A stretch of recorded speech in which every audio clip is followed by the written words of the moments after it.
Well, good afternoon and welcome to Around Town with me, Jim Fazio, and my two special guests I have right here, two former presidents of the Saint Alfio Society. I got Ray DiFiore, who was here 7 years ago, and we were talking about the feast 7 years ago, and now we're here going to be talking about the 100th feast. That's not bad, Ray. And Dominic Messina, a former president of the Saint Alfio Society. Welcome, gentlemen. Thank you for having us, Jimmy. Well, you're welcome. Well, my pleasure. Thank you, Jim. Yeah, my pleasure. I'm Thanks for glad you're inviting here. us.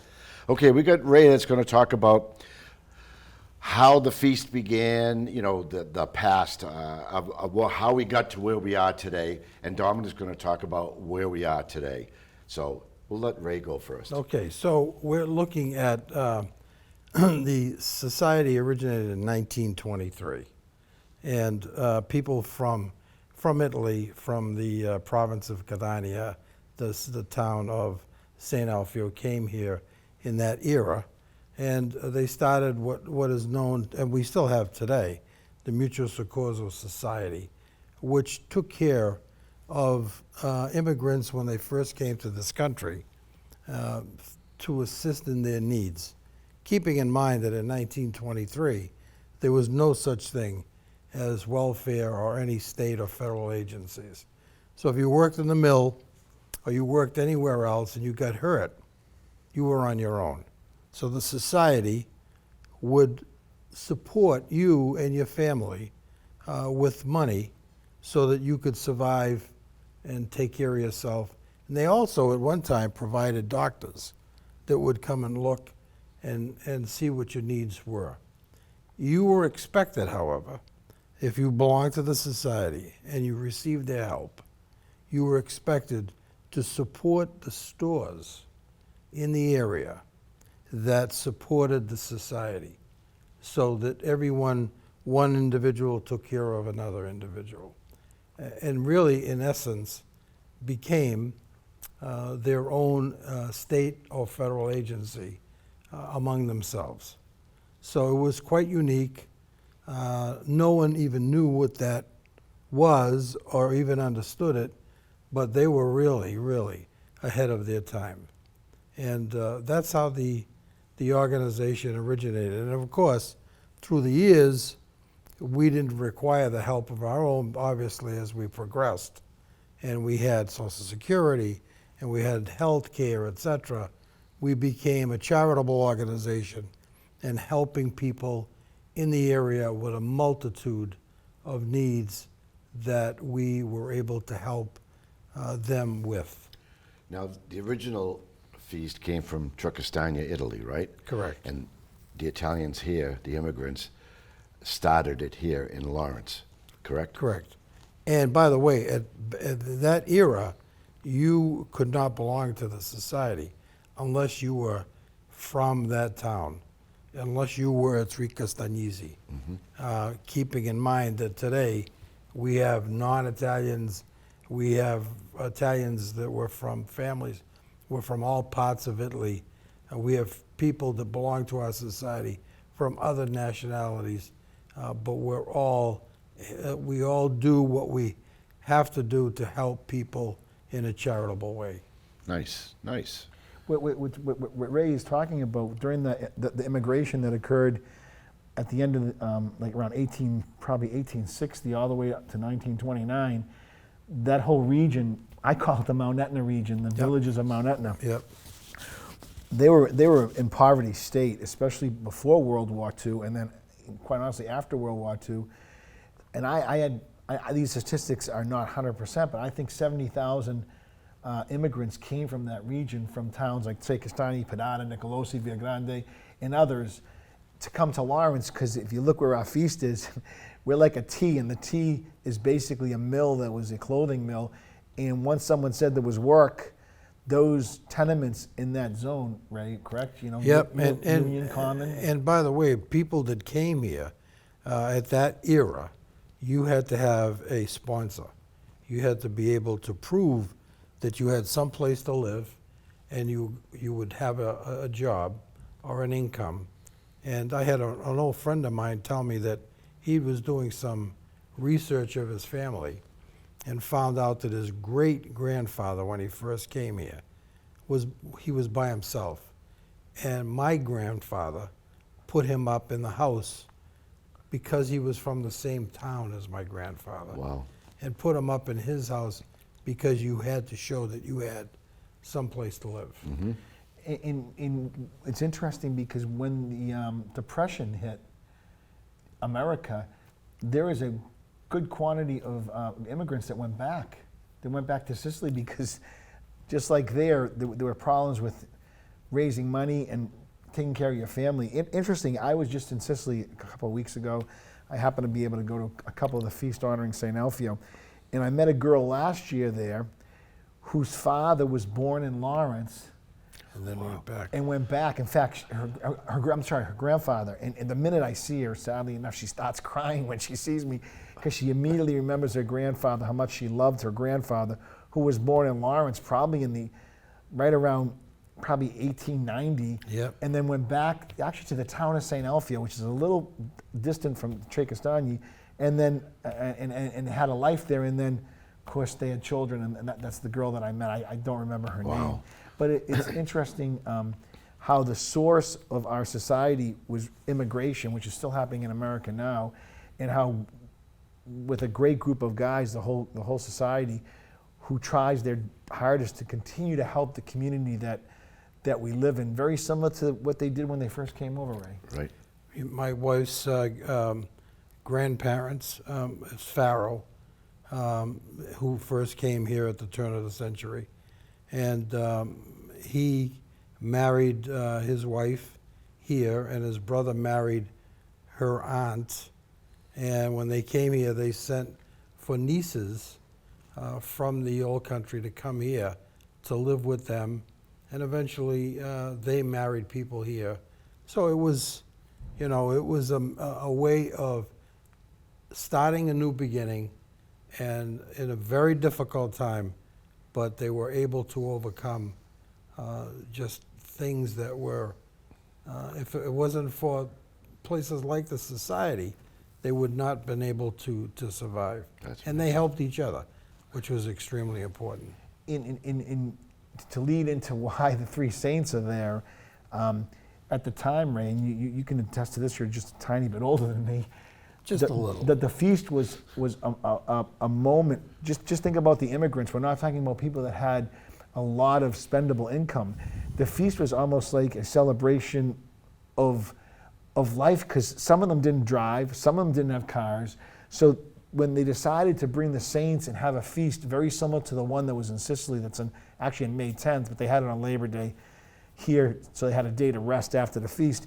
What they were able to do was to bring music, fireworks. Yep. Of course, food was everywhere, coming out of houses and coming out of storefronts. So that what they really were doing is celebrating a summertime event. Because, I mean, going to the beach may not have been that easy. Going to the mountains may not have been that easy in 1920. So it ended up coming together as a cultural, spiritual, and family event on Common Street, Union Street, Newbury Street, the streets that we're still on today. Right. So I grew up in the 50s on Common Street. I lived in my grandfather's tenement. It was 120 Common Street. He had a store downstairs, and there was a fish market next door. The DePrimas owned it. Upstairs was 6 apartments, all aunts and uncles. So I was able to, once I got out of school in the afternoon, I was able to eat about 4 or 5 different meals on each floor. That must have been nice, huh? Right, absolutely. Variety. Just imagine Sunday after Mass down in that section of Lawrence. I mean, the amount of sauce that was being made. Oh. I mean, the sauce was going on probably before they went to Mass. And then Yeah. When they came home, around 11 o'clock, they used to, what do they call it? School of, drop the pasta? School of pasta. Yeah, they used to. Oh, that's where that came from. Put the pasta in and eat. Pasta in, water out. Yep. Wow. But I can remember as a kid the smells of the cooking of the food going down Common Street. It was, oh my God, you'd be so hungry. Yeah. It was incredible. It really was. It was something special. We're lucky to experience it. Oh, yeah. Oh, And yeah. interesting enough, we bring it back on Labor Day weekend. I Yeah. know, it's great. It really is We great. really, we you know, we do. Tenements living in that era was just phenomenal. Yeah. Yeah, It exactly. was just exactly. a great time. I wanted to have clips and stuff for the feast, but I think my next episode we'll have some shots, some video of our past feasts, so people can see what it's like down there on Common Street. It's incredible, incredible. All right, so next. Dominic, why don't you Dominic's give going him- to talk about, we're going to what's have coming. a very special guests at the feast this year. It is the band from Tricastania, from Saint Alfio, and he's going to tell you all about it right now. Dominic. Well, 25 years ago for the 75th feast, we were able to create a situation by raising money that we could bring a symphonic marching band. It's something special because the quality in Sicily, the youth, one of the mainstays is belonging to a band in the town that you're from. So from when you're very, very small, you immediately pick up an instrument, and many of those people major in music all the way to including going to the conservatory in Catania, and some of them have made it all the way to the Bellini Theater, into opera, even in Milan. But over the years, because 25 years ago we brought a band for the 75th, we stayed in touch with some of those players. They became close friends because we were able to bring them here to America, and they had a great time. And we've been able to go back and maintain those relationships. So we, again this year for our 100th feast, we're bringing a band of fiati, which is called the Wind Orchestra. It's both a marching band and an orchestra that plays, is planning on playing movie themes, Italian movie themes, when they're on stage. Again, this band was put together by 4 individuals who 25 years ago, they were very young men who are now basically have 4 bands in the different towns, Padada, Tricastani, Via Grande, Agriali. They have their own bands, and they've chosen the best players from their orchestras, obviously varying in what instrument they play, and they've chosen 33 individuals, and we're also bringing a tenor. His name is, I can't remember his first name, his last name is Bonafini, and they're going to... Frenchman. Yeah. Which means Bonafini must mean good end. Bonafini, yeah. Bonafini, Yeah, yeah. good end. Hope it's a good end. He's coming as well. Good ending. Good ending. He's coming as well, and they're going to be playing here in Lawrence numerous concerts in the Merrimack Valley. There will be a concert at the Tuscan Village the Saturday before the feast. I believe that's all open to the public. That's going to be quite a celebration. So that'll be in August, the end of August. It'll be in August. And then the following weekend, they're here in Lawrence marching with us on Friday night, Saturday night. They have marching and a concert at our Torchlight Parade. And then on Sunday, they'll obviously be escorting the Saints through the streets. The quality of the music is just incredible because a orchestra, Fiati orchestra, is not like a drum and bugle corps. It's more on the clarinet, flute, trombone.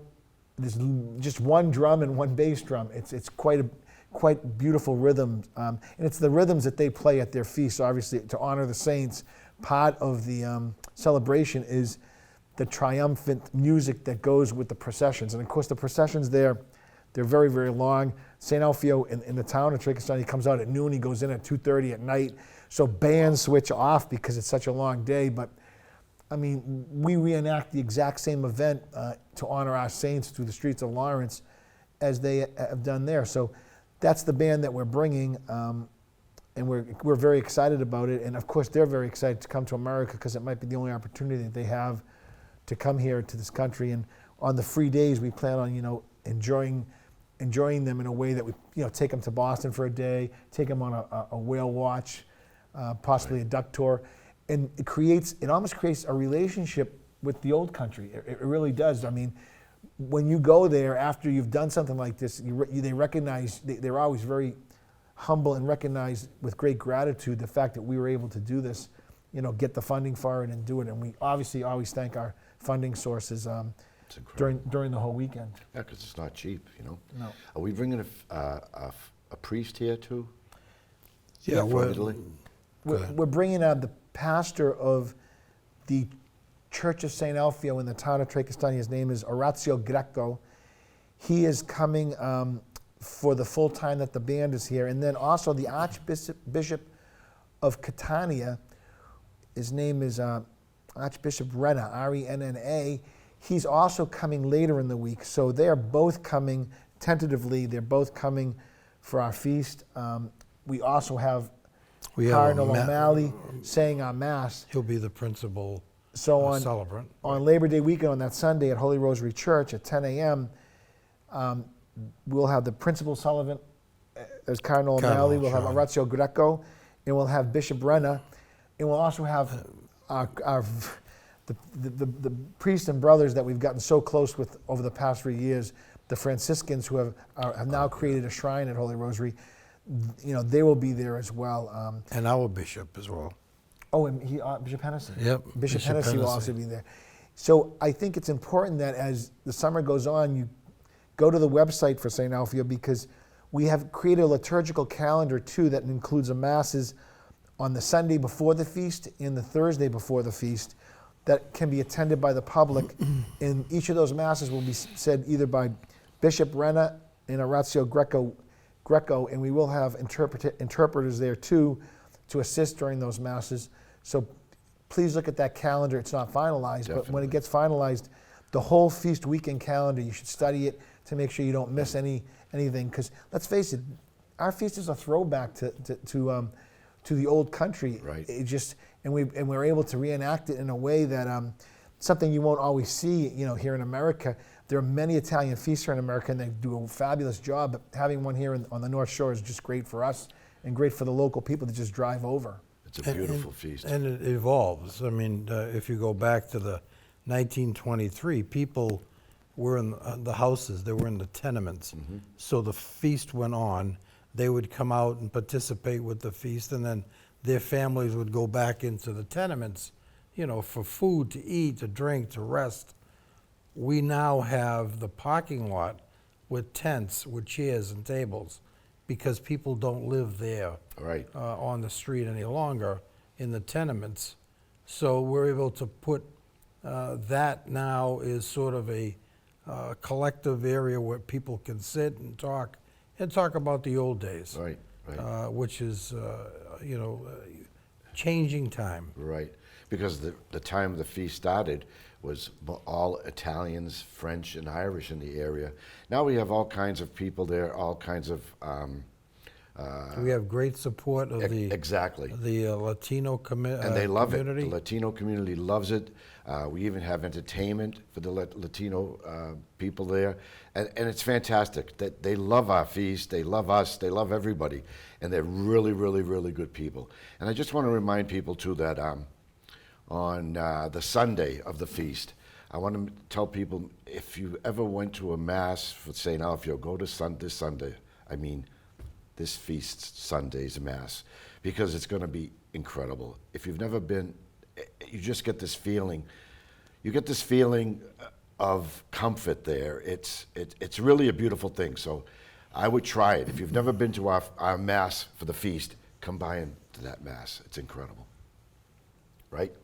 Exactly. Absolutely. And we're going to have two big stages this year. We're going to have our main bandstand, which is normally at the end of Carmen and Union Street. It's right there at the mill. And we're going to have a big stage this year up at the... Right across from Tripoli Bakery. Right. Can't right. miss it.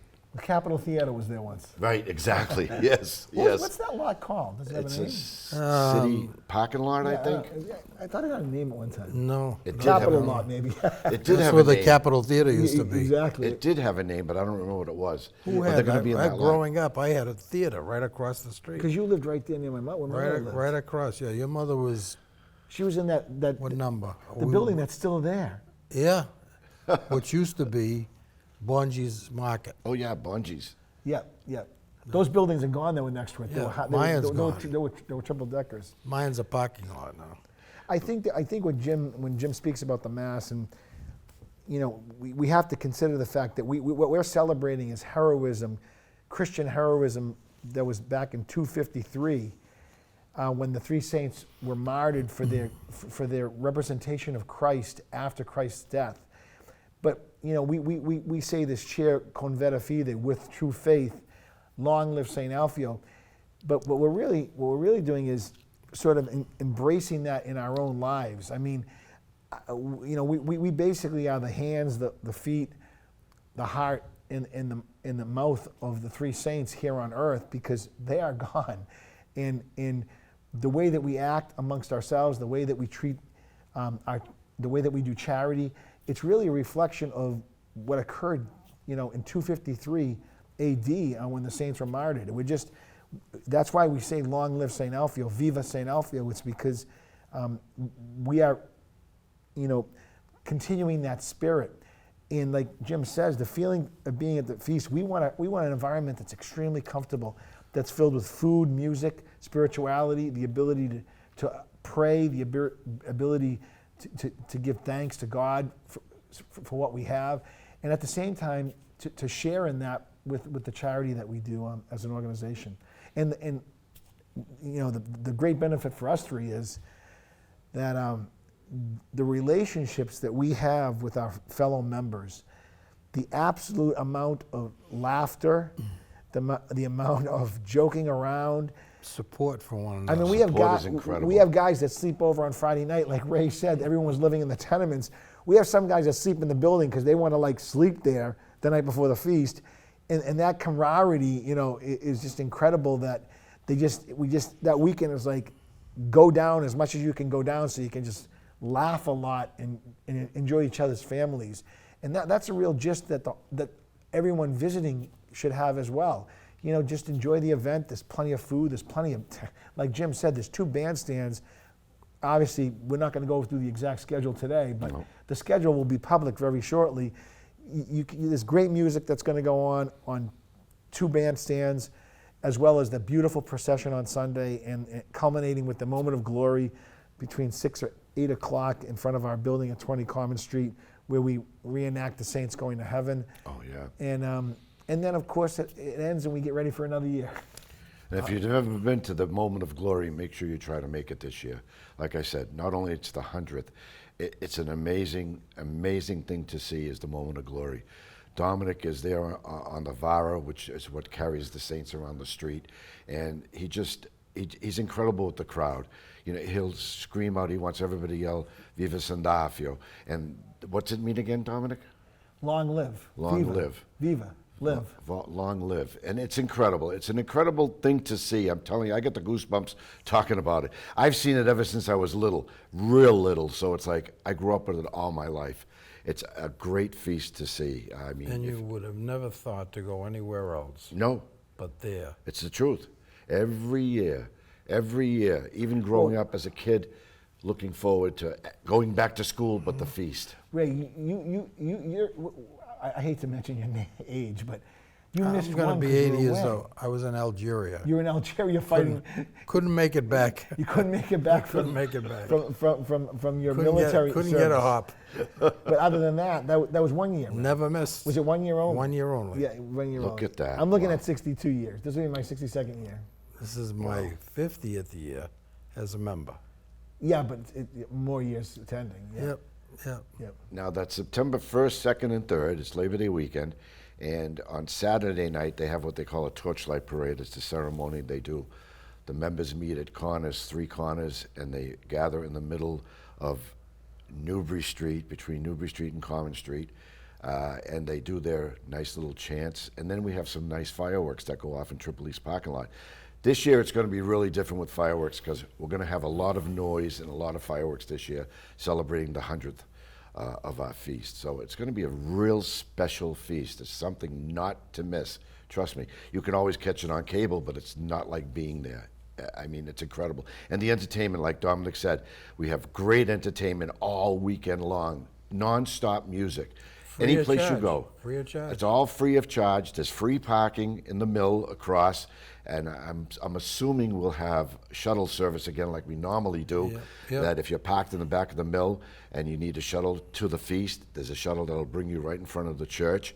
and it's secured. There's security that will secure those cars. So you don't have to worry about your cars, really. I mean, it's really something if it gets broken into, but it won't. Trust me. I know a lot of people say, oh, Lawrence, they don't like to come to Lawrence. But listen to me. I grew up in Lawrence, all right? It wasn't the same back then, but it's still Lawrence. You gotta trust the people around you, all right? Things happen everywhere. So don't be afraid to come to Lawrence, honest. Right, guys? Very Absolutely. good. Is that it? We got anything else to talk If about? you say so. It's up to you guys. You got more to talk? Well, Jimmy, thank you again for inviting Ray and I. And, Oh, you're welcome. And it's a pleasure to be on the air with you. And obviously, we hope that as many people from the Merrimack Valley don't go to the beach on Sunday. On Come Labor down Day, and No. join us. and come down and enjoy an ethic, social, spiritual event, Right. cultural event Right. right here on Common. The name of the street is Common Street, but it becomes the most uncommon street on that day because you really see the joy and spirituality of humanity amongst the many people that come to that feast. And, That's right. That's right. And it's a moment to reflect on. Let's face it, it's a moment to reflect on the past. We always get emotional remembering where we stood with our parents or grandparents who have since passed. And then, of course, the moment itself is so special.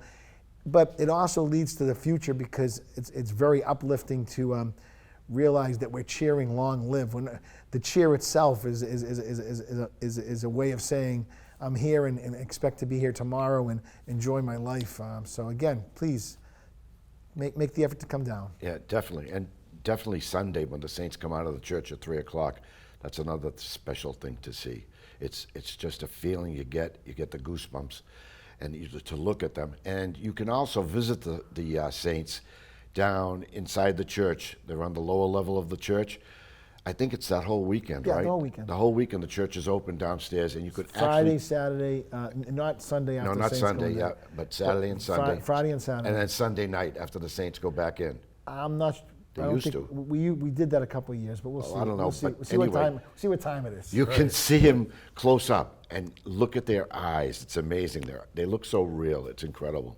And don't forget one food that's associated with the feast. The Crispellis. Right. And Yes. Greg Frado That's right. We'll truck be there will be there making them. selling rice balls and Crispellis. They're incredible. They're really incredible. And for once in many, many years, we are expanding the feast that used to be the whole length of Common Street going to Jackson Street. Well, this year we're going up that far too. All right, we're going to see how it works out. It's going to be longer with food vendors. We're going to Broadway. We'll go to Broadway someday. Ray's a comedian. Yeah. Well, I guess that's about it. And I want to thank Dominic and Ray here for coming on the show. They're very knowledgeable about the feast, as you can see and hear. And but I want to thank everybody for tuning in. And hopefully we'll see you on Labor Day weekend, September 1st, 2nd, and 3rd in Lawrence on Common Street for the 100th Feast of the Three Saints. Thank you for watching, and please be safe. And we'll see you next time around town.